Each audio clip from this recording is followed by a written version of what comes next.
தேரிழந்தூர் அர் ரஹீமியா அரபிக் கல்லூரி. உங்கள் ஆண் பிள்ளைகள் 7 ஆண்டுகளில் ஆலிம் பட்டத்துடன் பிகாம், பிபிஏ, பிஏ டிகிரிகளும் பெற்று சிறந்த ஆலிமாக வெளிவர இன்றே தொடர்பு கொள்ளுங்கள். மின் ஷுரூரி அன்ஃபுஸினா வ மின் ஸய்யிஆத்தி அமாலினா மன் யஹ்திஹில்லாஹு ஃபலா முதில்ல லஹு வ மன் யுضلل ஃபலா ஹாதிய லஹு வ நஷ்ஹது அன் லா இலாஹ இல்லல்லாஹு வஹ்தஹு லா ஷரீக லஹு வ அஷ்ஹது அன்ன முஹம்மதன் அப்துஹு வ ரசூலுஹு அர்ஸலஹு பில் ஹுதா வ தீனில் ஹக் லியுظஹிரஹு அலா தீனி குல்லிஹி வலவ் கரிஹல் காஃபிரூன்.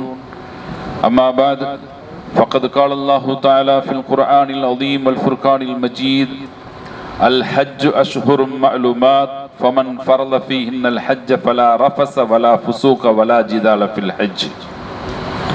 وقال الله تعالى آية أخرى: وأتموا الحج والعمرة لله.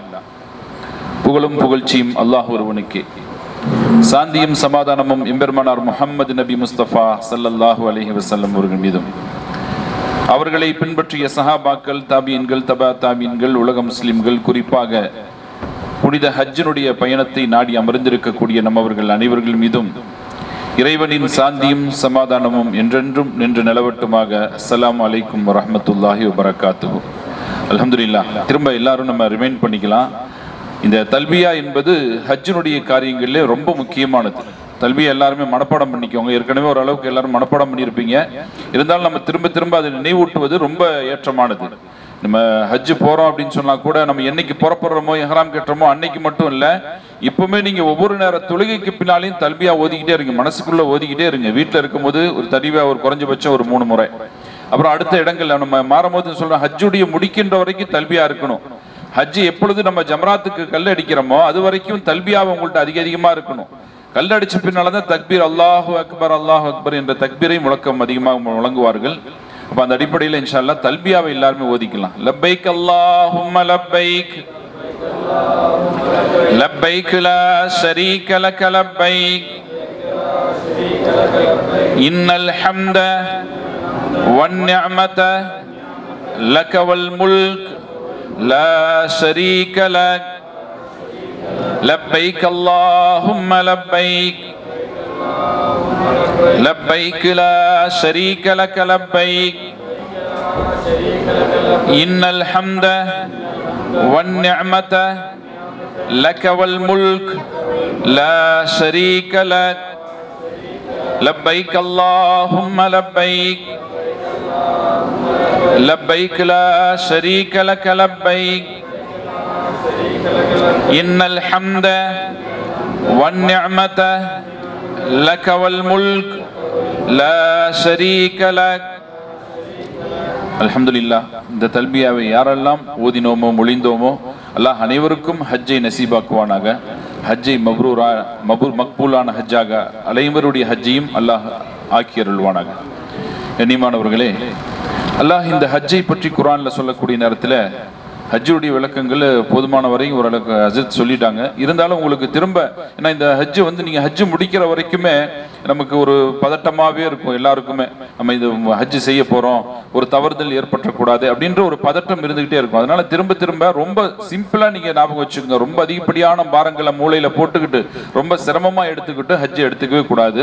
ரொம்ப சிம்பிளா நீங்க விளங்கிக்கலாம். உம்ரா ஹஜ் அப்படின்றத ரொம்ப சுருக்கமா சிம்பிளா முடிச்சுக்கணும் அப்படின்றதுக்காக வேண்டி அல்லாஹ்வுடைய குர்ஆனுடைய வார்த்தையினுடைய அடிப்படையிலே அல் ஹஜ்ஜு அஷ்ஹுரும் மஅலூமாத் ஃபமன் ஃபரத ஃபீஹின்னல் ஹஜ்ஜ ஃபலா ரஃபஸ வலா ஃபுசூக வலா ஜிதால ஃபில் ஹஜ்.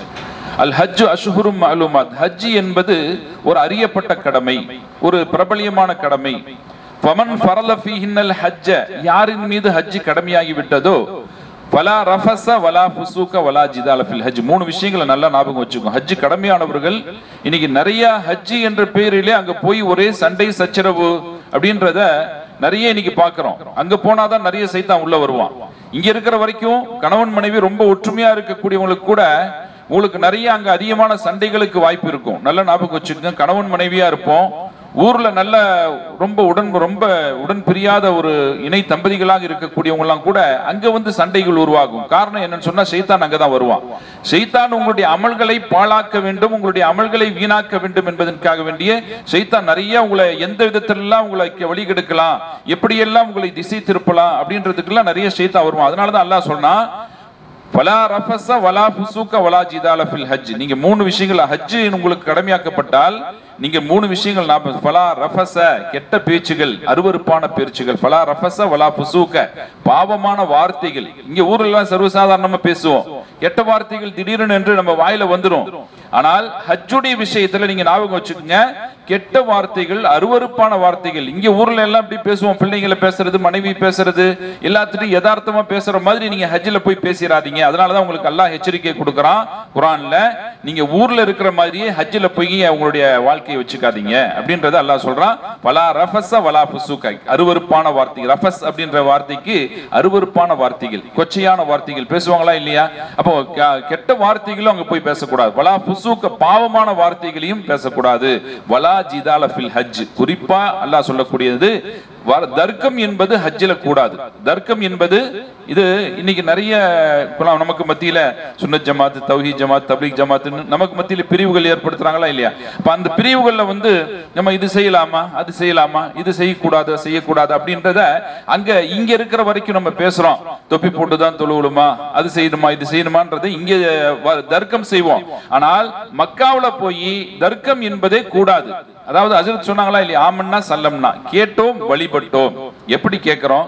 குர்ஆன் ஹதீஸினுடைய அடிப்படையில். குர்ஆன் ஹதீஸ், குர்ஆனும் அல்லாஹ்வுடைய தூதர் ஸல்லல்லாஹு அலைஹி வஸல்லம் என்ன நமக்கு வழிகாட்டினார்களோ, அதை நம்முடைய முன்னோர்கள் இமாம்கள் எப்படி நமக்கு வழிவகுத்து கொடுத்தார்களோ அந்த அடிப்படையிலே நம்முடைய அமல்களை அமைத்துக் கொள்ள வேண்டும். நம்முடைய அமல்களை அமைத்துக் கொள்ளணும். அந்த அடிப்படையில் இன்ஷா அல்லாஹ் நம்முடைய ஹஜ்ஜை அல்லாஹ் வந்து மக்பூரான மக்பூலான ஹஜ்ஜாக, அதாவது தேவையில்லாத பேச்சுக்கள், தர்க்கமான வார்த்தைகள் எல்லாத்தையும் விட்டுட்டு நம்ம இபாதத் செய்ய போயிருக்கோம். அன்று எந்த அடிப்படையில் மட்டும் தான் நம்ம இன்ஷா அல்லாஹ் ஹஜ் செய்ய போறோம். இன்ஷா அல்லாஹ் அப்படி நம்ம அமைச்சுக்கலாமா? தேவையில்லாத பேச்சுக்கள்லாம் எங்கேயுமே எல்லாத்தையும் விட்டுருங்க தயவு செய்து. நம்ம வந்து அடுத்தவங்க பேச்சியோ, அடுத்தவங்களை பத்தியோ, அவங்க புறம் பேசுவது, மற்றவர்களை பத்தி புறம் பேசிக்கொண்டு அடுத்தவங்களுடைய பாவத்தை சம்பாதிக்கிறது நம்ம விட்டுடலாம் இன்ஷா அல்லாஹ். அந்த அடிப்படையில ஹஜ் உம்ராவுக்கு முன்னால இந்த செய்யக்கூடிய உம்ராவை பற்றி நம்ம ஹஜ்ரத் ஏற்கனவே நம்ம எப்படி செய்ய போறோம்னு சொன்னா, ஃபர்ஸ்ட் உம்ரா செய்ய போறோம், அடுத்தது ஹஜ் செய்ய போறோம். ஃபர்ஸ்ட் உம்ரா செய்ய போறோம். ஹஜ் 3 வகைப்படும். ஹஜ் தமத்து, இஃப்ராத், கிரான். தமத்து, இஃப்ராது, கிரான், இந்த 2 வகையிலுமே 3வது வகை மட்டும் தான் நம்ம செய்ய போறோம். தமத்து என்ற வழிமுறையில தான் நம்ம ஹஜ் செய்ய போறோம். நம்ம என்ன செய்ய போறோம்? கிரான் அப்படின்றது என்னன்னு சொன்னா, ஹஜ்ஜையும் உம்ராவையும் சேர்த்து செய்யறது. ஹஜ்ஜையும் உம்ராவையும். அப்ப நம்ம இங்க இருந்து நம்ம போறோம், இங்க இருந்து போகக்கூடிய நேரத்திலேயே எஹ்ராம் கட்டிட்டு போயிடுறீங்க. எஹ்ராம் கட்டிட்டு போயிட்டீங்களா, அந்த எஹ்ராம்லயே நீங்க ஹஜ் வரைக்கும் காலம் ஃபுல்லா இருக்கணும். உதாரணமா நீங்க ஒரு 10 நாள் தொடர்ந்து நீங்க துல்ஹஜ் பிறை 1ஆம் தேதி போறீங்க அப்படின்னு சொன்னா, இங்க எஹ்ராம் கட்டக்கூடிய எஹ்ராம்ல இருந்து நீங்க மாறவே கூடாது. எஹ்ராமுடைய சட்டங்கள்ல உங்களுக்கு எதெல்லாம் தடுக்கப்பட்டது, உதாரணமா நறுமணங்கள் பூசக்கூடாது. எஹ்ராம் கட்டி விட்டால், எஹ்ராம் என்பது வெள்ளை ஆடை 2 மட்டும்தான். ஆண்களுக்கு வெள்ளை ஆடை, தைக்கப்படாத 2 ஆடை மட்டும்தான் எஹ்ராம். இந்த ஆடைகளை தவிர்த்து உள்ளாடைகள் எதுவுமே அணியக்கூடாது. இஹ்ராமுடைய நியத்து வச்சுட்டா உம்ராவுடைய அஸான் சொல்றேன். ஹஜ் நம்ம செய்யக்கூடிய இந்த ஹஜ்ஜினுடைய வகைகள்ல வந்து 3 வகையை நம்ம சொன்னோம். தமத்து, இஃப்ராது, கிரான். இந்த இஃப்ராதும் செய்யல, கிரானும் செய்யல. நம்ம செய்யக்கூடிய ஹஜ் தமத்து என்ற முறையில. உதாரணமா நம்ம என்னன்னா, கிரான் அப்படின்னு சொன்னா, நீங்க ஹஜ்ஜுடைய காலங்கள்ல போறீங்க அப்படின்னு வச்சுக்கிட்டா, நீங்க ஒரு 10 நாளைக்கு முன்னால போறீங்க. இங்க இருந்து நம்ம கொச்சின்லயோ அல்லது சென்னையிலயோ எங்க இருந்து போறோமோ அங்கேயே எஹ்ராம் கட்டிக்கிறோம். எஹ்ராம் கட்டிட்டு போய் உம்ராவை முடித்து விட்டு ஹஜ் வரைக்கும் அதே எஹ்ராம்ல இருக்கிறதுக்கு கிரான் என்று சொல்லப்படும். இது வந்து இதுக்கு பின்னால குர்பானி கொடுக்க தேவையில்லை. ஆனால் அது நமக்கு சாத்தியமற்றது. இப்ப நம்ம ஒரு 10 நாள் தொடர்ந்து ஒரு நாளைக்கு வந்து நம்ம எஹ்ராமோடு இருப்பதோ நமக்கு ரொம்ப சிரமமான விஷயம். ஒரு நாள் எப்படா நம்ம இஹ்ராம், ஏன்னா இஹ்ராமுடைய சட்டங்கள்ல சில விஷயங்கள்லாம் செய்யக்கூடாது. நறுமணங்கள் போடக்கூடாது, முடியை தெரியாம கூட பிடிங்கிடக்கூடாது, நகத்தை கடிச்சிடக்கூடாது, உயிரினங்களை கொல்லக்கூடாது, இப்படி எல்லாம் தடுக்கப்பட்ட விஷயங்கள் இருக்கும். நம்ம ஒரு 10 நாளைக்கு இஹ்ராம்லயே இருக்கிறது அப்படின்றது நமக்கு சாத்தியம் கட்டுறோம், ரொம்ப குறைவு. அதனால நம்ம என்ன செய்யறோம்னா, தமத்து என்ற அடிப்படையில தான் நம்ம ஹஜ் செய்ய போறோம். தமத்து என்ற முறையில தான் ஏற்கனவே ஹஜ்ரத் உங்களுக்கு சொல்லி கொடுத்தாங்க. தமத்து என்ற முறையில ஹஜ் செய்ய போறோம். இந்த தமத்துனுடைய முறை எப்படின்னு சொன்னா, நம்ம ஃபர்ஸ்ட் ஊர்ல இருந்து போகக்கூடிய நேரத்துல இஹ்ராம் கட்டுறோம். அந்த இஹ்ராம் என்னன்னா உம்ராவுடைய இஹ்ராம். இஹ்ராம் உம்ராவுக்காக வேண்டி கட்டக்கூடிய இஹ்ராம், ஹஜ்ஜுக்காக வேண்டி இஹ்ராம் கட்டல. நீங்க தமத்துடைய கிரானுடைய முறையில தான் ஹஜ் உம்ரா ரெண்டையும் சேர்த்து இஹ்ராம் கட்டிட்டு போறீங்க. அப்படி கட்டக்கூடிய இஹ்ராம்ல நீங்க அதே இஹ்ராம்ல உம்ராவை செஞ்சு முடிச்சிட்டாலும் கூட ஹலால் ஆக முடியாது. நீங்க அதே இஹ்ராம்ல இருக்கணும், மனைவி கூட மற்ற சேரக்கூடாது, மற்ற விஷயங்கள்லாம் தவிர்த்து இருக்கணும். அதே போல நம்ம இஹ்ராம்லயே இருக்கணும், நறுமணங்கள் போடக்கூடாது அப்படின்றதெல்லாம் நமக்கு சட்டம். ஆனா தமத்துவனுடைய முறையில செய்யக்கூடிய உம்ராவுக்கு நீங்க ஃபர்ஸ்ட் உங்களுடைய மீகாத்துல இருந்து ஊர்ல இருந்து செல்றீங்க, அங்க இஹ்ராம் கட்டிட்டு போய் அது உம்ராவுக்காக வேண்டி கட்டக்கூடிய இஹ்ராம், உம்ராவுக்காக வேண்டி கட்டக்கூடிய இஹ்ராம். இங்க இருந்து நம்ம உதாரணமா ஏர்போர்ட்ல இருந்து இஹ்ராம் கட்டிட்டு நம்ம போயிடுறோம், அங்க போய் மக்காவுல ஃபர்ஸ்ட் ஒரு உம்ராவை செஞ்சிடறோம். எப்படி? இந்த உம்ரா என்பது 4 விஷயங்களை கொண்டது. உம்ரா என்பது 4 விஷயங்களை கொண்டது. நல்லா ஞாபகம் வச்சுங்க. ஒரு உம்ராவுக்கு 4 விஷயங்கள், 2 ஃபர்ல் 2 வாஜிப். உம்ராவுக்கு 2 ஃபர்ல் 2 வாஜிப். 2 ஃபர்ல், முதல் ஃபர்ல் என்ன? மீகாத்திலிருந்து இஹ்ராம் கட்டுதல் முதல் ஃபர்ல். மீகாத்திலிருந்து இஹ்ராம் கட்டுதல். மீகாத் அப்படி என்பது எல்லை. ஒவ்வொரு எல்லைக்கும் ஒவ்வொரு நாட்டுக்கும் செல்லக்கூடிய நேரத்தில் எல்லை, இந்த இடத்துல இருந்தா நீ இஹ்ராம் கட்டிட்டு போகணுன்றது நமக்கு பெருமானார் ஸல்லல்லாஹு அலைஹி வஸல்லம் அவர்கள் காட்டி கொடுத்த எல்லை. அந்த எல்லையிலிருந்து கட்டுவதற்கு மீகாத் என்று சொல்லப்படும். அந்த மீகாத்திலிருந்து இஹ்ராம் கட்டுதல் முதல் ஃபர்ல். இரண்டாவது ஃபர்ல் காபத்துல்லாவுக்கு சென்று 7 முறை தவாப் செய்வது. தவாப் என்பது உங்களுக்கு நீங்க தெரியும். இது இந்த மூலையில, அதாவது நம்ம இறங்குறோம், ஒரு கேட்ல இருந்து இறங்குறோம் அப்படின்னு சொன்னா இந்த மூலையில தான் உங்களுக்கு ஹஜருல் அஸ்வத் இருக்கும். உதாரணம் இதுல பாத்தீங்களான்னு உங்களுக்கு தெரியும், ஹஜருல் அஸ்வத் இந்த மூலையில இருக்கு. அப்போ நம்ம இங்க இருந்து வரக்கூடிய நேரத்துல இங்க இந்த மூலை காபத்துல்லாவுடைய வாசல் இருக்கு, இந்த வாசலுக்கு முந்திய மூலை இங்கதான் ஹஜருல் அஸ்வத். அப்போ நம்ம உதாரணமா இங்க காபத்துல்லா இருக்கு அப்படின்னு சொன்னா இங்க இருந்து உங்களுக்கு காட்டும். இப்போ நம்ம கேட்ல இருந்து உள்ள இறங்குறோம், இறங்கி உதாரணமா இந்த மூலையில இறங்குவோம். நம்ம கேட்ல இருந்து இறங்கும் போது இந்த மூலைக்கு இறங்குவோம். ஆனால் அங்க இருந்து தவாஃப் ஆரம்பிக்க கூடாது, இங்க ஹஜருல் அஸ்வதுக்கு வரணும். இந்த மூலைக்கு வந்து அதனுடைய அடையாளமா உங்களுக்கு அந்த நேரா பச்சை விளக்கு போடப்பட்டிருக்கும். ஹஜருல் அஸ்வத் கூட்டத்தில் எங்களுக்கு தெரியலையே, எந்த மூலைன்னு தெரியாது, நாங்க என்ன செய்யறது அப்படின்ற மாதிரி உங்களுக்கு சில சந்தேகங்கள் ஏற்பட்டா இந்த ஹஜருல் அஸ்வதுக்கு நேரா மேல வந்து பச்சை லைட் போட்டிருப்பாங்க. இதுக்கு மூலையில, இந்த மூலையில தான் உங்களுக்கு நேரா தான் ஹஜருல் அஸ்வத் இருக்கு. அப்ப இன்ஷா அல்லாஹ் ஹஜருல் அஸ்வத்ல இருந்து நம்ம தவாஃப் 7 முறை சுற்றுவது. முதல் ஃபர்ல் மீகாத்துல இருந்து இஹ்ராம் கட்டுதல். இரண்டாவது ஃபர்ல் ஹஜருல் அஸ்வத்ல இருந்து தவாஃபை 7 முறை சுற்றி 2 ரக்காத் தொழுவது. இரண்டாவது ஃபர்ல் முடிச்சிட்டோமா? 2 ஃபர்ல் முடிஞ்சிருச்சு. அடுத்தது 2 வாஜிப். அடுத்தது 2 வாஜிப். சை சஃபா மர்வாவுக்கு மத்தியிலே சை செய்யும். சஃபா மர்வா இருந்தா அப்படியே போடு இருக்கா? அதுல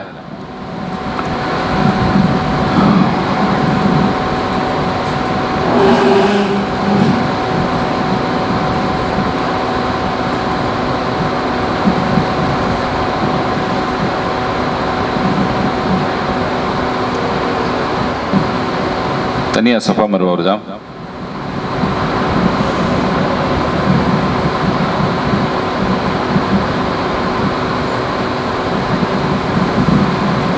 இல்லையா? சரி சரி. அப்ப இன்ஷா அல்லாஹ் இந்த தவாஃப் முடிச்சிட்டு மூணாவது ஃபர்ல் வாஜிப் என்னன்னா சஃபா மர்வாவுக்கு மத்தியிலே தொங்கோட்டம் போடுவது. அப்படி செய்யக்கூடியது சஃபாவில் இருந்து ஆரம்பித்து மர்வா 1, மர்வாவில் இருந்து மீண்டும் சஃபா வருவது 2, மீண்டும் சஃபாவில் இருந்து மர்வா போவது 3. இப்படியாக 7 சுற்றுகளை மர்வாவிலே கடைசியா முடியும். 7 சுற்றுகள் மர்வாவில முடியும். இந்த 7 சுற்றுகளையும் சுற்றிவிட்டால் மூணாவது வாஜிப் முடிஞ்சிருச்சு. அடுத்த வாஜிப் என்னன்னு சொன்னா வெளியே வந்து ஆண்களாக இருக்கக்கூடியவங்க தலையை மொட்டையடித்துக் கொள்வது ஹல்க் என்று சொல்லப்படும். முழுமையாக மொட்டையடித்துக் கொள்வது ஹல்க் என்று சொல்லப்படும். அல்லது முடியை 4 ஒரு பாகம் மொட்டையடித்துக் கொள்வது, கசர் குறைத்துக் கொள்வதற்கு கசர் என்று சொல்லப்படும். இப்ப இந்த முறையை இந்த 4 முடிச்சுட்டா உம்ரா முடிஞ்சிருச்சு. அப்ப உம்ரா என்பது 4 விஷயங்கள், 2 ஃபர்ல் 2 வாஜிப். 2 ஃபர்ல் 2 வாஜிப். முதல் ஃபர்ல் மீகாத்திலிருந்து இஹ்ராம் கட்டுதல். இரண்டாவது ஃபர்ல் தவாஃப் 7 முறை தவாஃப் செய்தல். இரண்டாவது ஃபர்ல். மூன்றாவது வாஜிப் சஃபா மர்வாவுக்கு மத்தியிலே சை செய்யறது. நாலாவது வாஜிப் முடியை ஆண்களாக இருக்கவங்க முடியை மொட்டை அடிச்சுக்கிறது. பெண்கள் தங்களுடைய சுண்டு விரல்ல கொஞ்சம் வெட்டி கை சுத்தி அந்த முடியை மட்டும் வெட்டி கொள்வது வாஜிப். இதை முடிச்சுட்டா உம்ரா முடிஞ்சிருச்சு. அல்ஹம்துலில்லாஹ். இது நார்மல் ட்ரெஸ்ஸுக்கு வந்துடும். நார்மல் ட்ரெஸ்ஸுக்கு வந்துட்டு உங்களுக்கு எப்பொழுது பிறை ஹஜ்ஜினுடைய காலம் ஆரம்பமாகிறதோ அப்பொழுது இஹ்ராம் கட்ட வேண்டும். அப்ப அந்த ஹஜ்ஜுக்காக வேண்டி இஹ்ராம் கட்டுறது நம்ம மீகாத்துக்கு போகணுமா அப்படின்னா மீகாத்துக்கு போக வேண்டிய அவசியம் இல்லை. சொல்லுங்க. சரி.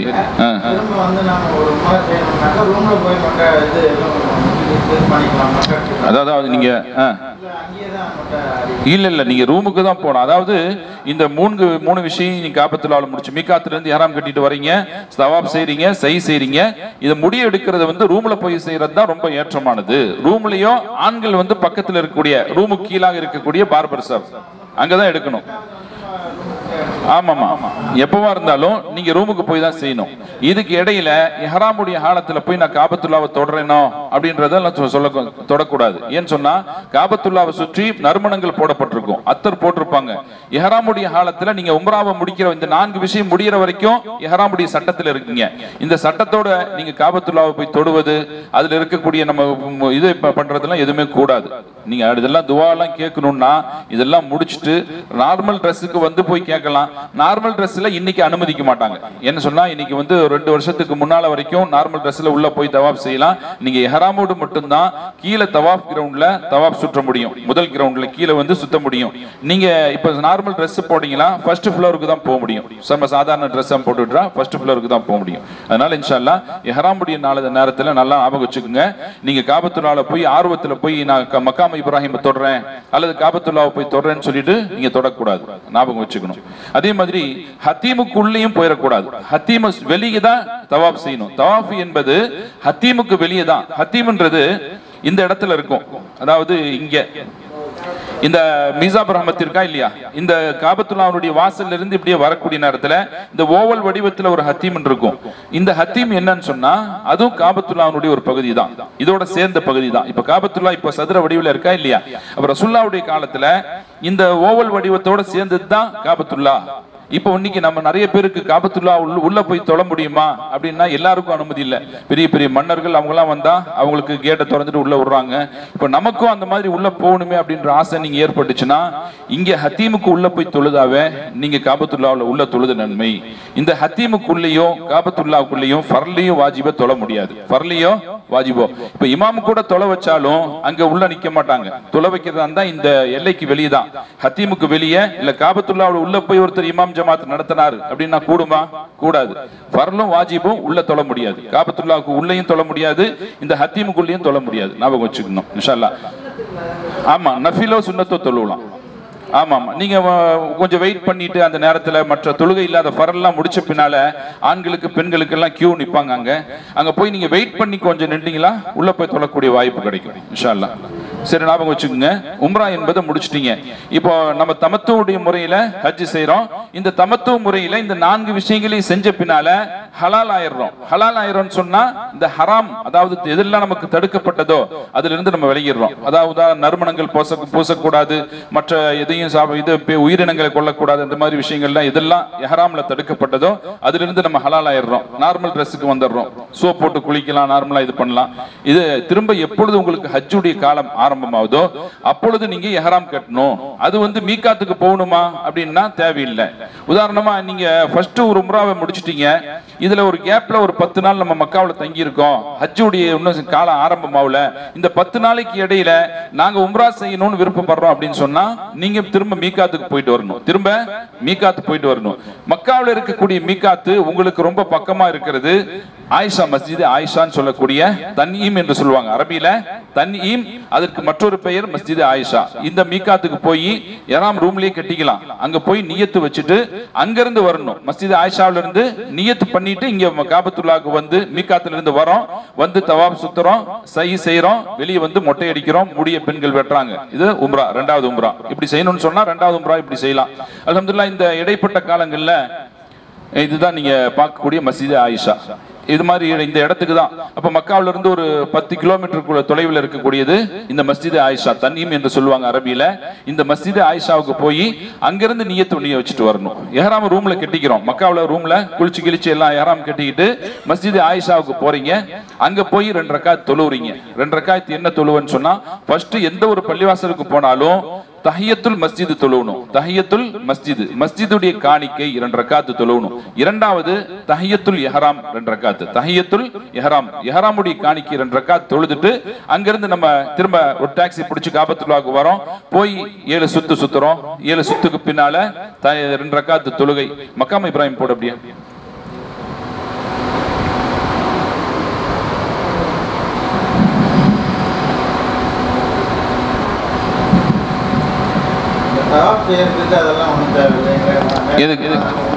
சாதாரணமா தவாஃப் உம்ராவுடைய நியத்து இல்லைன்னு சொன்னா நீங்க சாதாரணமா போகலாம். உதாரணமா நியத்து இல்லாம, அதாவது நம்ம காபத்துள்ளால உள்ளதான் போகணும் அப்படின்ற ஒரு சூழ்நிலை ஏற்பட்டா நீங்க எஹராம துணியை கட்டிக்கிட்டு உம்ராவுடைய நியத்து இல்லாம, உம்ராவுடைய நியத்துன்னு சொன்னா மீகாத்து போகணும், சாதாரணமா நீங்க கட்டி இருக்கக்கூடிய ஒரு லுங்கி அல்லது துண்டா நினைச்சுக்கிட்டு நீங்க அது கட்டிட்டு நீங்க இன்னைக்கு அப்படிதான் செய்யறாங்க, வேற வழி இல்லை அப்படின்றதுக்காண்டி சில பேர் அப்படி செய்யறாங்க. அது அவங்களுடைய நியத்தை பொறுத்தது இன்ஷா அல்லாஹ். இது மக்காம இப்ராஹிம். இங்க இருந்து வரக்கூடிய நேரத்துல இங்க ஹஜ்ருல் அஸ்வத்ல இருந்து ஆரம்பிக்கிறோம், இந்த இடத்துல இருக்கும் காபத்துல்லால இருந்து வரக்கூடிய நேரத்துல. இப்ப இங்க ஆரம்பிக்கிறோமா இல்லையா? கொஞ்சம் பக்கமா கொண்டு வாங்க, இந்த பக்கம் கொண்டு வாங்க.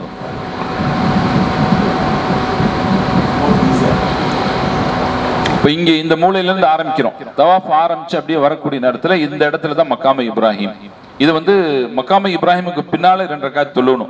தவாஃபுடைய 7 சுற்றுகளுக்கு பின்னால அல்லாஹ் குர்ஆன்ல சொல்றான், வத்தஹிது மின் மக்காம இப்ராஹிம முஸல்லா, நீங்கள் மக்காம இப்ராஹிமை தொழும் இடமாக ஆக்கி கொள்ளுங்கள் அப்படின்னு சொல்லிட்டு அல்லாஹ் குர்ஆன்ல சொல்றான். அந்த அடிப்படையில தவாஃபுடைய 7 சுற்றுகளுக்கு பின்னால 2 ரக்காத் வாஜிப், 2 ரக்காத் வாஜிப். இந்த வாஜிப்ல தொழுகக்கூடிய தொழுகையில நீங்க என்ன ஓதணும்னு சொன்னா, முதல் ரக்காத்தில சூரத்துல் ஃபாத்திஹாவுக்கு பின்னால குல் யா அய்யுஹல் காஃபிரூன், குல் யா அய்யுஹல் காஃபிரூன் என்ற சூறாவை, இரண்டாவது ரக்காத்துல குல் ஹுவல்லாஹு அஹத் சூரத்துல் ஃபாத்திஹா ஓதுறீங்க. இரண்டாவது ரக்காத்துல இந்த சூரத்துல் ஃபாத்திஹாவுக்கு பின்னால அல்ஹம்துக்கு பின்னால குல் ஹுவல்லாஹு அஹத் என்ற சூறாவையும் ஓதுறது சிறப்பு. அதனால இதுதான் ஓதணும்ன்றது கட்டாயம் இல்ல, நீங்க உங்களுக்கு எது தெரிஞ்ச சூறாக்களை ஓதலாம். இது இருந்தால் ஏற்றமானது இன்ஷா அல்லாஹ். இந்த முறையில தவாஃப் முடிச்சிட்டு 7 சுற்றுகளை முடிச்சிட்டீங்க. 7 சுற்றுகளை முடிச்ச பின்னால நீங்க அடுத்தது சைக்கு போறீங்க. சஃபா மர்வாவுக்கு மத்தியில சை செய்யறது எங்கன்னு சொன்னா சஃபாவுல தான் ஆரம்பிக்கணும். சை எங்க இருந்து ஆரம்பிக்கணும்? சஃபாவுல தான் ஆரம்பிக்கணும், மருவாவுல இருந்து ஆரம்பிக்க கூடாது. உதாரணமா எங்களை சுத்தி விட்டு நாங்க மருவாவுல தான் நாங்க போய் சேர்ந்தோம், மருவாவுல இருந்து நாங்க ஸ்டார்ட் பண்றோம்னு சொன்னா உங்களுடைய சை கூடாது, நீங்க சஃபாவுல இருந்தா சை ஆரம்பிக்கணும் இன்ஷா அல்லாஹ். இந்த முறையில நீங்க 2வது உம்ராவை 3வது உம்ராவை எத்தனை உம்ராக்கள் வேணாலும் முடிச்சுக்கலாம். சஃபா மருவா இங்க பாருங்க, இதுதான் சஃபா மருவானுடைய பகுதி. இந்த கடைசி, அதாவது நம்ம இது கடைசி நீங்க இப்ப பாக்குறீங்களா இல்லையா, மருவாவை நோக்கி போயிட்டு இருக்காங்க. இப்ப இங்க இருந்தா நம்ம உதாரணமா நான் நிக்கிற இடம் சஃபா, சஃபாவில இருந்தா காபத்துல்லாவை பார்த்து பிஸ்மில்லாஹி அல்லாஹு அக்பர் என்று தொடங்கி விட்டு மருவா நடக்க ஆரம்பிக்கணும். மேல பச்சை லைட் போட்டிருக்காங்க உங்களுக்கு, மேல இருக்கா இல்லையா? இது ஆண்கள் என்ன செய்யணும்னு சொன்னா மீலைன் அஹ்லரைன் என்று அரபியில சொல்லுவாங்க, பச்சை விளக்கு பகுதி. இந்த பச்சை விளக்கு பகுதியில ஆண்கள் கொஞ்சம் விரைவா ஓடணும், பெண்களுக்கு தேவையில்லை, ஆண்கள் கொஞ்சம் விரைவா ஓடணும். இந்த பச்சை விளக்கு மட்டும்தான். உதாரணமா இந்த சஃபா மருவா என்பது 1/2 கிலோமீட்டர். இந்த 1/2 கிலோமீட்டர்ல கிட்டத்தட்ட ஒரு 150 மீட்டருக்கு இந்த பச்சை லைட் போட்டிருப்பாங்க. இது ஒரு 150 மீட்டர் கொஞ்சம் விரைவா ஆண்கள் கடக்கணும் இன்ஷா அல்லாஹ். இந்த முறையில நீங்க எல்லாம் உம்ராவை முடிக்கிறீங்க. 2வது உம்ரா 3வது உம்ரா இப்படி எல்லாம் முடிக்கிறீங்க. முடித்த பின்னால ஹஜ்ஜுடைய காலம் ஆரம்பமாவது. துல்ஹஜ் பிறை 7, துல்ஹஜ் பிறை 7 அன்று உங்களுக்கு அறிவிப்பு கொடுப்பாங்க. பிறை 7 அன்னைக்கு ஹஜ் ஆரம்பிக்கல, அன்னைக்கு நைட்டே உங்களை கூட்டு போறதுக்காக வேண்டி துல்ஹஜ் பிறை 7 இரவு உங்களை எல்லாத்துக்கும் நீங்க ரெடியா இருங்க, நாங்க உங்களை கூட்டு போறோம். ஏன்னா துல்ஹஜ் பிறை ஃபஜ்ர்ல இருந்தா உங்களுடைய அமல்கள், ஹஜ்ஜுடைய அமல் ஆரம்பமாவது. ஹஜ்ஜுடைய அமல்கள் துல்ஹஜ் பிறை 8 காலையிலிருந்து, துல்ஹஜ் பிறை 8 காலையிலிருந்து ஹஜ் ஆரம்பமாகுது. இந்த துல்ஹஜ் இதுக்காக வேண்டி 7 இரவே உங்களை மினாவுடைய கூடாரத்துக்கு அழைச்சிட்டு போவாங்க. மினாவுடைய கூடாரத்துக்கு அழைச்சிட்டு போவாங்க. மினாவுடைய அப்படி கூடாரத்தை பண்ணுங்க.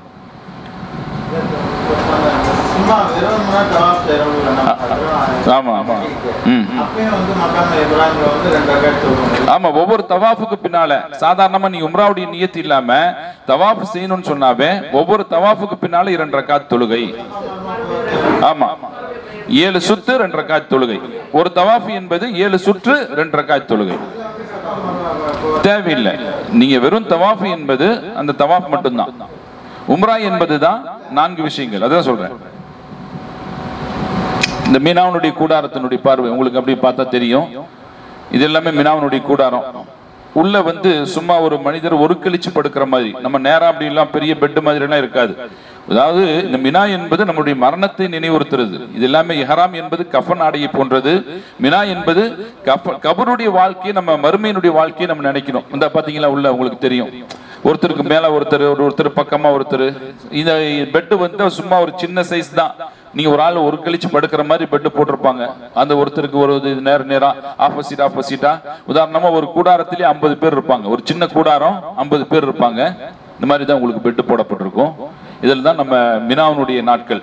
துல்ஹஜ் பிறை 8 அன்றைக்கு அங்கிருந்து முழுசா எல்லாம் ஃபஜ்ருடைய நேரம், லுஹர், அசரு, மக்ரிப், இஷா, இந்த துல்ஹஜ் பிறை 8 முழுசா மினாவில இருந்து நம்ம இபாதத் செய்யணும். மினாவில இருந்து இபாதத் செய்யணும். மினாவில அதிகமான அல்லாஹ்விட்ட அழுது துவா செஞ்சு தொழுதுட்டு, இதுக்குன்னு தனி அமல்கள் இல்ல. அன்னைக்கு வந்து நம்ம 5 நேரம் தொழுதுட்டு தனியா உட்கார்ந்து இபாதத் செய்யறது தான் மினாவுடைய அமல்கள். இந்த மினாவுடைய கூடாரம் இப்படிதான் இருக்கும் இன்ஷா அல்லாஹ். இந்த மினாவுடைய அடுத்தது நாம செய்யக்கூடியது அரஃபாவுடைய மைதானத்துக்கு துல்ஹஜ் பிறை 9 அன்று காலை ஃபஜ்ர்ல இருந்து அரஃபாவுடைய நாள் ஸ்டார்ட். எப்ப இருந்து? துல்ஹஜ் பிறை 9 ஃபஜ்ர்ல இருந்து. ஆனால் அந்த ஃபஜ்ர் நேரத்துல தான் நம்ம போவோமான்னு சொன்னா துல்ஹஜ் பிறை 8 அன்னைக்கே நம்ம அரஃபாவுக்கு கூட்டு போயிடுவாங்க. 8 நைட்டு 1 மணிக்கோ அல்லது 2 மணிக்கோ, அது எவ்வளவு நேரத்துக்கு பஸ் வருதோ அந்த நேரத்துக்கு வந்து நமக்கு நேரம் சொல்லப்படும். நம்ம எல்லாம் தயாரா இருக்கணும். எப்ப பஸ் வந்தாலும் ஏறி உட்காந்துக்கணும் இன்ஷா அல்லாஹ். அப்போ அது மாதிரி இன்ஷா அல்லாஹ் அரஃபாவுடைய மைதானத்துக்கு கூட்டு போவாங்க. அரஃபாவிலையும் உங்களுக்கு வந்து கூடாரம் இருக்கும். அரஃபாவிலையும் கூடாரம் இருக்கும். கூடா இருந்தாலும் கூட அரஃபாவில் போய் ஃபஜ்ர்ல போய் சேர்றீங்க, ஃபஜ்ருடைய தொழுதுறீங்க. அடுத்தது நமக்கு முக்கியமா எப்போ நமக்கு துல்ஹஜ்ஜுடைய அந்த ஹஜ்ஜினுடைய அமல் ஆரம்பமாகுது அப்படின்னு சொன்னா 8ல இருந்து ஆரம்பிச்சிருது. மெயினான நாள் பெருமானார் ஸல்லல்லாஹு அலைஹி வஸல்லம் சொன்னாங்க, அல் ஹஜ்ஜு அல் அரஃபா. ஹஜ் என்பதே அரஃபா தான்.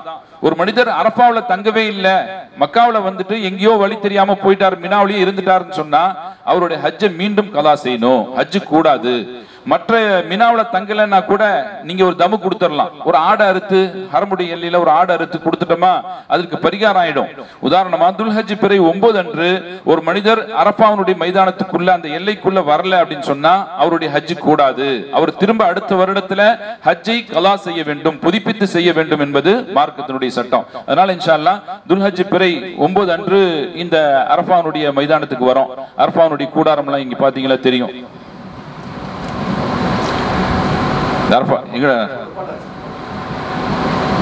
இது வந்து மினாவுடைய கூடாரம், அரஃபாவுடைய கூடாரம் தனியா இருக்கும் இன்ஷா அல்லாஹ். அந்த அரஃபாவுடைய மைதானத்துல இருந்து நீங்க ஃபஜ்ர்ல இருந்து நீங்க லுஹர் வரைக்கும் சாதாரணமான அமல்களை செய்யலாம்.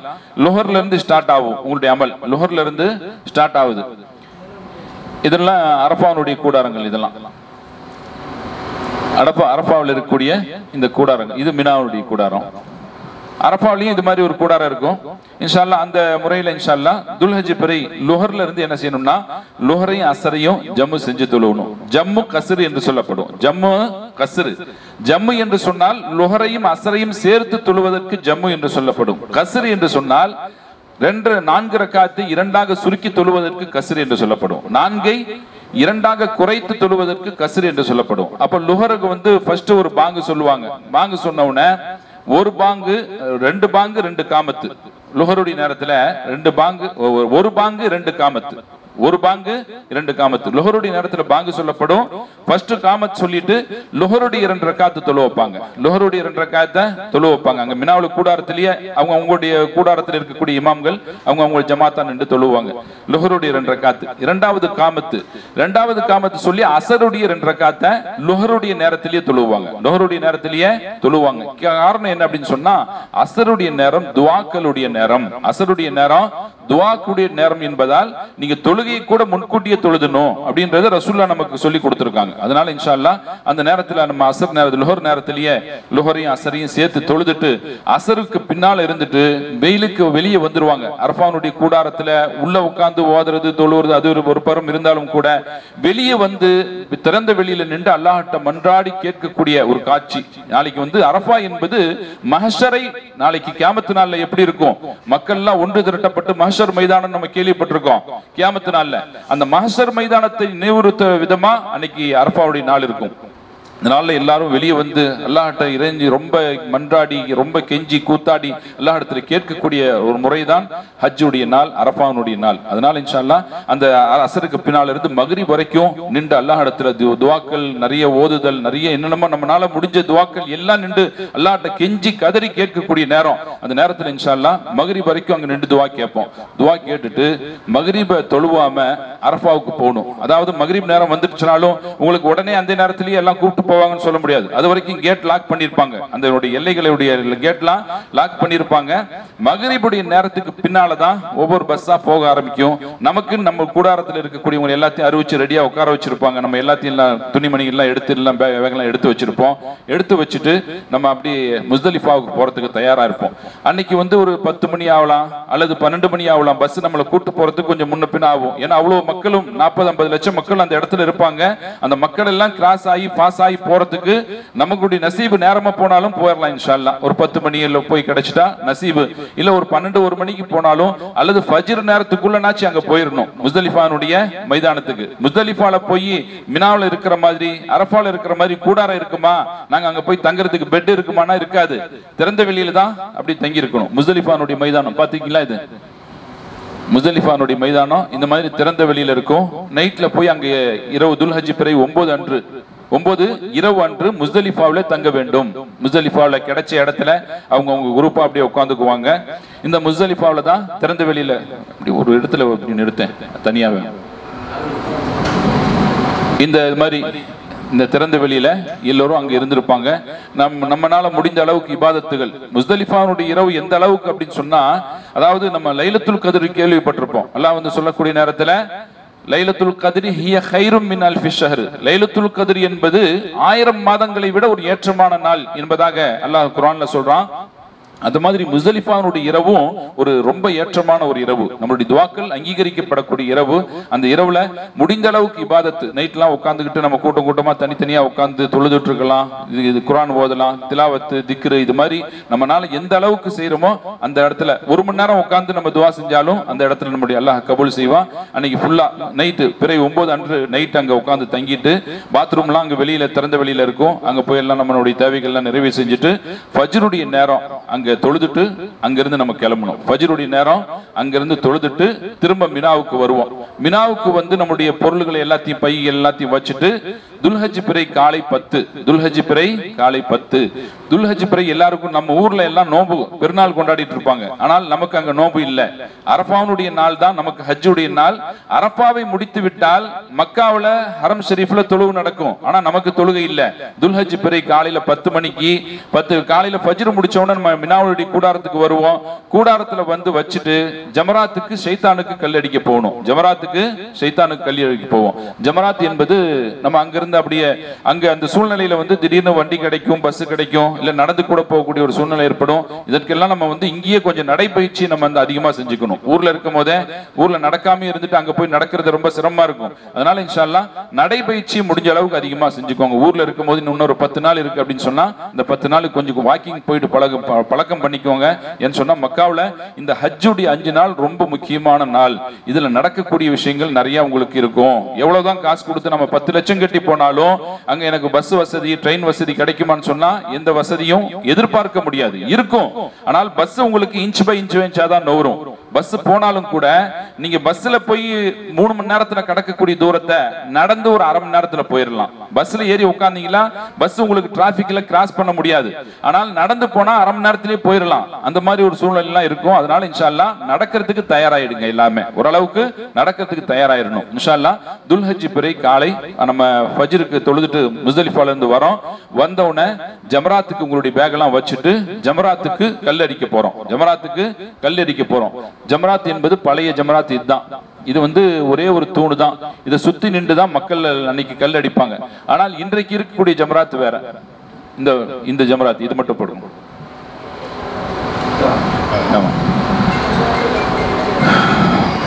அன்னைக்கு பாருங்க பழைய ஜமராத் உங்களுக்கு ஒரே ஒரு தூணு தான். பழைய ஜமராத் என்பது ஒரு தூண். ஆனால் இன்னைக்கு ஜமராத்தினுடைய அளவு பாத்தீங்களா இவ்வளவு பெரிய சுவர் பெருசா இருக்கும்.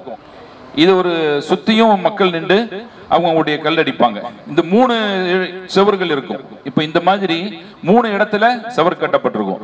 இது வந்து பெரிய ஷைத்தான், நடு ஷைத்தான், கடைசி ஷைத்தான் சொல்லிட்டு 3 இடங்கள் இருக்கும். துல்ஹஜ் பிறை காலையில நம்ம போறது பெரிய ஷைத்தானுக்கு மட்டும் கல் எறிவோம். பெரிய ஷைத்தானுக்கு மட்டும்.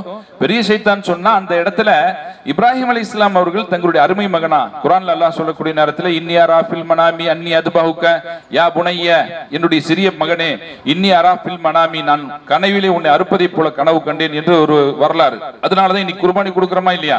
அப்போ அந்த நிகழ்வை பற்றி அல்லாஹ் சொல்லக்கூடிய நேரத்துல இப்ராஹிம் அலைஹிஸ்ஸலாம் தன்னுடைய அருமை மகன் இஸ்மாயில் அலைஹிஸ்ஸலாம் அறுப்பதை போல கனவு காண்கின்றார்கள். அது முதல் நாள் கனவு பார்த்தவொன்னே அது ஏதோ ஒரு ஷைத்தானுடைய ஊசலாட்டம்னு விட்டுறாங்க. இரண்டாவது நாள் கனவு பார்க்கறாங்க, இது இரண்டாவது அதே கனவு வருது. மூன்றாவது நாள் கனவை பார்த்து ஊர்ஜிதம் செய்கிறாங்க, இது அல்லாஹ்வுடைய உத்தரவு தான் அப்படின்றதை உணர்ந்துகிட்டு தன்னுடைய குழந்தைகிட்ட வந்து கேட்கறாங்க, என்னுடைய மகனே, அல்லாஹ் குர்ஆன்ல சொல்றான், யா புனைய, என்னுடைய சிறிய குழந்தையே, இன்னி அரா ஃபில் மனாமி, நான் உன்னை அறுப்பதை போல கனவு கண்டேன் என்று சொல்லக்கூடிய நேரத்தில் அவங்க சொல்லக்கூடிய வாரத்தில், என்னுடைய தந்தையே, உங்களுக்கு என் இறைவன் எதை ஏவினானோ அதை செயல்படுத்துங்கள் என்று சொல்லக்கூடிய ஒரு சின்ன குழந்தை. ஆனால் நம்ம இன்னைக்கு குழந்தைங்க சொல்லுவாங்களா, பாபா வந்து குழந்தைய அறுக்க போறேன்னு சொன்னா பாபாவுக்கு ஏதோ பைத்தியம் பிடிச்சிருச்சாட்டிருக்குன்னு. அந்த மாதிரி அந்த குழந்தை இஸ்மாயில் அலைஹிஸ்ஸலாம் சொல்லக்கூடிய வார்த்தை, அவங்க எப்படி அவங்களுக்கு வந்து இறைவனுக்கு கட்டுப்பட்டாங்க. அவங்களுடைய ஹாஜராமாட்ட போய் சொல்றாரு, கணவன் சொல்றாரு, நம்ம பிள்ளைய அறுக்க போறோம், இறைவன் சொன்னா செய்யுங்க அப்படின்னு சொல்லக்கூடிய அந்த மனப்பக்குவம், அந்த தியாகம் நமக்குலாம் இன்னைக்கு வருமா? வராது. அந்த மாதிரி அதனுடைய நினைவு தான் இன்னைக்கு நம்ம செய்யறோம். அன்னைக்கு இப்ராஹிம் அலைஹிஸ்ஸலாம் வந்து என்ன செஞ்சாங்க, அந்த இடத்துல இருந்து ஷைத்தான் வந்து இந்த இடத்துல இருந்து தடுக்கிறான். இப்ராஹிம் அலைஹிஸ்ஸலாம் குழந்தை அறுக்கக்கூடிய நேரத்தில், இப்ராஹிமே, உன்னுடைய அருமை குழந்தை அறுக்க போறியா, மனுஷ ரூபத்துல வந்து சொல்றான். இப்ப உடனே இப்ராஹிம் அலைஹிஸ்ஸலாம் உணர்ந்தாங்க, இது ஷைத்தான் அப்படின்னு உணர்ந்து கல்லால் அடிச்சாங்க. அந்த இடத்துல இருந்து வேற ஒரு இடத்துக்கு போறான் ஷைத்தான். போய் அங்க இருந்து வேற ஒரு ரூபத்துல இப்ராஹிம் அலைஹிஸ்ஸலாமுடைய மனைவி ஹாஜராமாட்ட போய் தடுக்கிறான். ஹாஜராமா, உன் குழந்தைய உன் கணவர் அறுக்க போறாரு, எப்படினாச்சும் தடுத்துரு அப்படின்னு சொல்லிட்டு அவன்கிட்ட போய் சொல்லக்கூடிய நேரத்துல ஹாஜராமா உணர்ந்தாங்க, இது ஷைத்தான் வேலைதான் அப்படின்ட்டு அந்த இடத்துல கல் அடிச்சாங்க. அது வந்து நடு ஷைத்தான். கடைசியா அங்க போய் இன்னொரு இடத்துக்கு போய் இஸ்மாயில் அலைஹிஸ்ஸலாத்திட்ட போய் ஷைத்தான் ஊடுருவான். இப்ராஹிம், இஸ்மாயிலே, உன்னுடைய பாவா உன்னை அறுக்க போறாரு, நீ எப்படினாச்சும் அதற்கு இணங்கி விடாத, மறுத்து விடுன்னு சொல்லிட்டு ஷைத்தான் அவங்களை தூண்டக்கூடிய நேரத்தில் இஸ்மாயில் அலைஹிஸ்ஸலாம் கல்லால் அடித்தார்கள். அதனால தான் இன்னைக்கு என்ன செய்யறோம்னு சொன்னா, முதல் ஷைத்தான், நடு ஷைத்தான், கடைசி ஷைத்தான், இந்த மூணு ஷைத்தானுக்கும் கல்லெறியறது ஹஜ்ஜுடைய கடமைகளில் ஒன்று. ஹஜ்ஜுடைய கடமைகளில் ஒன்றுன்ற அடிப்படையில துல்ஹஜ் பிறை 10 அன்றைக்கு என்ன செய்யறோம்னு சொன்னா, பெரிய ஷைத்தானுக்கு மட்டும், பெரிய ஷைத்தானுக்கு, இது வந்து பழைய ஷைத்தானுடைய தூணு, இப்ப இருக்கிறது இது இந்த பெரிய இந்த சுவர் மாதிரி இருக்கும். இதுல வந்து நம்ம 7 கற்களை போய் துல்ஹஜ் பிறை காலையில எரிஞ்சிட்டு வந்துருவோம். எரிஞ்சிட்டு வந்த பின்னால குர்பானிக்காக வேண்டி நம்முடைய பணம் கட்டப்பட்டிருக்கும், அல்லது நம்ம இன்ஷா அல்லாஹ் நம்ம அதுக்காக வேண்டி ஏற்பாடு செஞ்சுட்டு நான் கொண்டு போய் நான் ஏற்பாடு பண்ணிட்டு வருவேன். இந்த குர்பானி கொடுத்த பின்னால மொட்டை அடிச்சுக்கலாம். ஆண்களாக இருக்கக்கூடியவங்க மொட்டை அடித்துக் கொண்டால் சாதாரண இல்ல, கல் அடிச்சவனா உங்களுக்கு டைம் சொல்லிடுவோம். உதாரணமா நீங்க காலையில ஒரு 7 மணில இருந்து 8க்குள்ள நீங்க கல் அடிக்கிறீங்கன்னு வச்சுக்கோங்க. நீங்க ஒரு 2 மணி நேரம் தாமதமா பண்ணி நாங்க இன்ஷா அல்லாஹ் நம்ம கூட இருக்கும்போது உங்களுக்கு அறிவுறுத்துறோம். இந்த குர்பானி கொடுக்கப்பட்ட பின்னால் அடிக்கிறது தான் சிறப்பு. அதனால முன்னாலே அறுக்கிறது, அதாவது ஹனஃபி ஷாஃபின்னு சொல்லக்கூடிய அடிப்படையில ஹனஃபில வந்து தர்த்தீபு நமக்கு வரிசையா, அதாவது ஃபர்ஸ்ட் கல் அடிக்கணும், அடுத்தது குர்பானி கொடுக்கணும், அதுக்கு அடுத்தது தான் மொட்டை அடிக்கணும். இது வரிசையா தான் வரணும், இதுதான் முறை.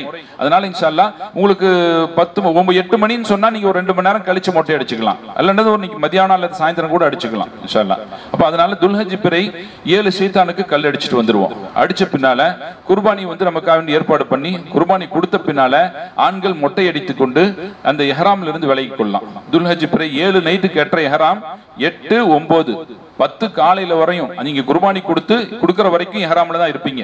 அது வரைக்கும் உங்களுடைய இஹ்ராமுடைய சட்டங்கள் எப்படி எல்லாம் உங்களுக்கு சொல்லப்பட்டதோ அந்த இஹ்ராமுடைய சட்டத்தோடு நீங்க இருக்கணும். இன்ஷா அல்லாஹ் துல்ஹஜ் பிறை உங்களுக்கு குர்பானி கொடுக்கப்பட்ட பின்னால் நீங்க உங்களுடைய தலையை மொட்டை அடித்துக் கொண்டு, பெண்களாக இருக்கக்கூடியவங்க தங்களுடைய சுண்டு விரல்ல, உங்களுக்கு வந்து தனியான ஒரு இஹ்ராம் கிடையாது. நார்மலா நீங்க ஊர்ல கட்டக்கூடிய எந்த நீங்க போனாலும் நீங்க சாரீஸ் கட்டிக்கலாம், உங்களுக்கு எது விருப்பமான ஆடையோ அதை நீங்க கட்டிக்கலாம். குறிப்பா பெண்கள் வந்து முடிய வந்து தெரியக்கூடாது, அதற்காக வேண்டி உள்ள தொப்பி மாதிரி போட்டு கட்டிக்கிறாங்களா இல்லையா, அதை வந்து பெண்கள் தயவு செய்து எல்லாருமே கட்டிக்கிறது நீங்க கட்டியிருக்கீங்க. அந்த மாதிரி இன்ஷா அல்லாஹ் இஹ்ராமுடைய காலத்துல பெண்களுடைய முடி கொஞ்சம் கூட வெளியே தெரியக்கூடாது, நல்ல கொண்டை போட்டு சுத்தி வெளியே முடி தெரியாத மாதிரி நீங்க அமைச்சுக்குவாங்க பெண்கள். மற்ற உங்களுக்கு தனி ஆடை எதுவுமே இஹ்ராமுக்குன்னு இல்ல. ஆண்களுக்கு எப்படி தைக்கப்படாத 2 வெள்ளை ஆடை இஹ்ராமோ அதே போல பெண்களுக்கு என்று தனி ஆடை கிடையாது. அவங்க விருப்பப்பட்ட ஆடைகளை எல்லா காரியங்கள்லயுமே இஹ்ராமோடு தான் செய்வோம். தவாப் செய்யறது, சை செய்யறது. ஆனால் தவாஃப் ஜியாரால மட்டும் நார்மல் Dress போட்டுக்கிட்டு தவாப் செய்யலாம், நார்மல் Dress போட்டுட்டு சை செய்யலாம். இதுல மட்டும்தான் ஹஜ்ஜுடைய ஜியாராத், அந்த தவாப்ல மட்டும்தான் இஹ்ராமுக்கு இல்லாமல் தவாப் செய்யறோம். ஞாபகம் வச்சுக்கலாம். மற்ற ஆமா எல்லாம் அலோவ் பண்றது இல்ல, சட்டத்திலேயே அப்படிதான்.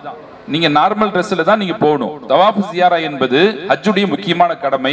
ஒருத்தர் தவாஃப் ஜியாரா செய்யாம வந்துட்டாருன்னு சொன்னா அவருடைய ஹஜ்ஜை திரும்ப போய் அவர் தவாஃப் ஜியாரா செய்யணும் அப்படின்றது நம்முடைய மார்க்க சட்டம். அன்னைக்கு இன்ஷா அல்லாஹ் இல்ல கீழேயே விட்டுருவாங்க. அங்கே உங்களுக்கு பிறை 10, 11 2 நாள் மட்டும்தான் அந்த உங்களுக்கு நடைமுறையில் இருக்கும். நீங்கள் நார்மல் ட்ரெஸ்ஸில் எல்லாருமே நார்மல் ட்ரெஸ் தான் போவாங்க. ஏன்னா இஹ்ராம் கட்டிட்டு போகக்கூடாது. நீங்கள் ஷைத்தானுக்கு கல் அடித்த பின்னால குர்பானி கொடுத்துட்டு ஷைத்தானுக்கு கல் அடிச்சுட்டு இங்கே வந்துட்டீங்களா, மொட்டை அடிச்சிடுறீங்க. மொட்டை அடிச்சுட்டு நார்மல் ட்ரெஸ்ஸுக்கு வந்துடுறோம். அன்னைக்கு இரவு இன்ஷா அல்லாஹ் உங்களுக்கு நம்ம எல்லாம் குரூப்பாக சேர்த்து அறிவிப்போம். தனித்தனியாக யாரும் நம்ம குரூப்பில் போகக்கூடியவங்க, பிரைவேட்டில் போகக்கூடியவங்க யாரும் தனியாக போக வேண்டிய அவசியம் இருக்காது. நம்ம எல்லாத்தையும் ஒரு நேரம் உங்களுக்கு சொல்லுவோம். நேரம் சொல்லி உங்களுக்கு இத்தனை மணிக்கு நாங்கள் கூட்டு போகிறோம், எல்லாம் தயாரா இருங்க அப்படின்னு சொல்லுவோம். அப்போ இன்ஷா அல்லாஹ் தயாரா இருக்கணும். தவாஃப் ஜியாரா போய் மக்காவுல 7 தவாஃப் செஞ்சுட்டு 2 ரக்காத் தொழுதுட்டு சை செய்றோம். இதுல மட்டும்தான் இஹ்ராம் இல்லாம சாதாரண உடை தைக்கப்பட்ட ஆடையில நம்ம தவாஃப் செய்றோம். இந்த தவாஃப் ஜியாரா அன்னைக்கு முடிச்சிடறோம். முடித்த பின்னால மீண்டும் மினாவுக்கு வந்து கூடாரத்துல தங்கணும். எக்காரணத்தை கொண்டு நம்முடைய ரூமுக்கோ எங்கேயும் போயிடக்கூடாது. மினாவுல இரவு தங்குதல் என்பது வாஜிபு. முபீத் அரபியில சொல்லுவாங்க, மினாவிலே முபீத் என்பது வாஜிபு. எங்க நம்ம போய் மக்காவுல போய் சுத்திட்டு இருக்கலாம், அங்க போலான்னு சொல்லிட்டு எங்கேயும் போக கூடாது. 4 ஒரு பாகம் கட்டாயம் மினாவுடைய கூடாரத்துல தங்கணும். இந்த துல்ஹஜ் பிறை 8, 9 வந்து அரஃபால இருக்கிறோம். அரஃபானுடைய இரவு இருப்போம். அதே மாதிரி 10 அன்னைக்கு காலையில கல் அடிச்சுட்டு திரும்ப மினாவுடைய கூடாரத்துக்கு வந்துருவோம். இப்படிதான் இன்ஷா அல்லாஹ் அமல்கள் இருக்கும். துல்ஹஜ் பிறை 10 அடிச்சிட்டோம், பெரிய சைத்தானுக்கு கல் அடிச்சிட்டோம்.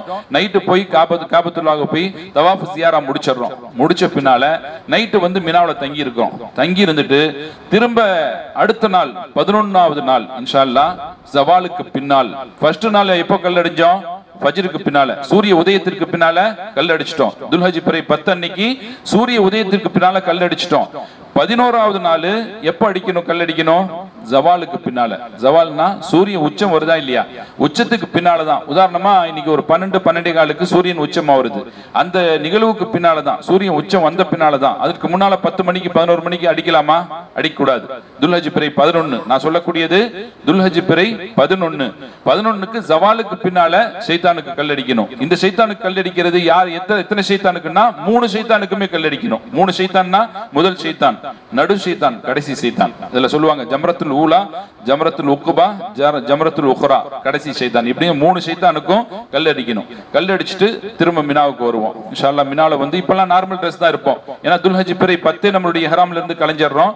அதுல இருந்து நார்மல் ட்ரெஸ்ல பேண்ட் ஷர்ட்டோ அல்லது நமக்கு தைக்கப்பட்ட லுங்கி ஷர்ட் எது வேணாலும் அணிஞ்சுக்கலாம். இப்ப 11க்கு 3 சைத்தானுக்கு ஜவாலுக்கு பின்னால போய் அடிச்சுட்டு வந்துடுறோம். மீண்டும் மினாவுடைய கூடாரத்துக்கு வந்து அன்னைக்கு ஃபுல்லா அங்க இருந்து இபாதத் செய்யணும். திரும்ப 12வது நாள் ஜவாலுக்கு பின்னால 12:30 மணிக்கு பின்னால, லோஹருக்கு பின்னால, இல்ல 3 மணிக்கு எப்படி வேணாலும் போலாம். அந்த நேரத்துக்கு முன்னாடி இருக்க கூடாதே தவிர பின்னால போலாம். இன்ஷா அல்லாஹ் 12ஆம் நாளும் போய் 3 சைத்தானுக்கும் கல் அடிக்கிறோம். 3 சைத்தானுக்கும் 7 கற்கள், 7 கல் அல்ல அடிச்சுட்டு வந்துட்டோமா, திரும்ப வந்தவுடனே இங்க மினாவில இருந்து அசர் மகரிபுக்கு முன்னால, அதாவது சூரியன் மறைவதற்கு முன்னால 12ஆம் நாள் மினாவில இருந்து கிளம்பிடணும். இல்ல அப்படின்னு சொன்னா மகரிப் வரைக்கும் நீங்க தங்க நேரிட்டால் 13ஆம் நாள் ஜவாலுக்கு பின்னால கல் அடிச்சுட்டு தான் நீங்க மக்காவுக்கு திரும்ப ரூமுக்கு போக முடியும். அதனால இன்ஷா அல்லாஹ் நம்ம அன்னைக்கு சூழ்நிலை எப்படி இருக்கோ பாத்துக்குவோம். அந்த அடிப்படையில் இன்ஷா அல்லாஹ் உங்களுடைய ஹஜ்ஜுடைய ஏற்பாடுகளை நம்ம செய்வோம். வல்ல இறைவன் நம்முடைய ஹஜ்ஜுடைய காரியங்களை லேசாக்க வேண்டும். அல்லாஹ் எந்த ஒரு குறைகளும் இல்லாமல் இந்த ஹஜ்ஜை முழுமையாக செய்யக்கூடிய நல்ல வாய்ப்பை நம்ம அனைவருக்கும் அல்லாஹ் தந்துடுவானாக. இன்ஷா அல்லாஹ் நம்முடைய ப்ரோக்ராம் எப்படி அப்படின்னு சொன்னா